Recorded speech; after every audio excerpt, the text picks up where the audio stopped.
भाजी आणायची प्लास्टिकच्या पिशवीत. अरे हे काय इथंच आहे भाजीवाला.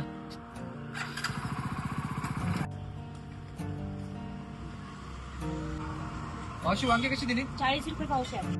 वांगी चांगले आहेत ना? हा चांगले दादा, सकाळीच आणलेले फ्रेश वांगे आहेत.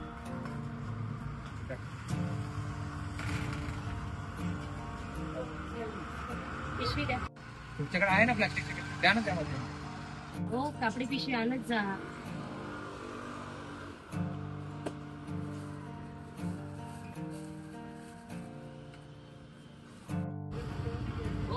मावशी प्लास्टिकच्या पिशवीमध्ये कशाला भाजी देताय?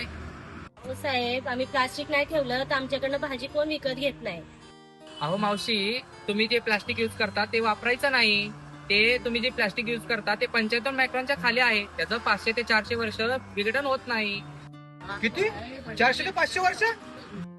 हो मग हा होणारा त्रास पुढच्या पिढीला भोगावा लागेल. त्यामुळे प्लास्टिकचा वापर टाळा. व तर मावशी तुम्ही तर 2-3 वेळा दंड पण भरला आहे. नाही नाही, मला दंड भरायचा नाही साहेब. ह्या पुढे मी प्लास्टिकचा वापर करणार नाही. ठीक आहे, कापडी पिशवी. इथून पुढे या कापडी पिशवीचा वापर करा. कापडी पिशवी घरोघरी पर्यावरणाचं रक्षण करेल. पर है एक सरल उपाय रे, सिंगल यूज प्लास्टिक को हम कह दे बाय बाय रे. That's something, yeah.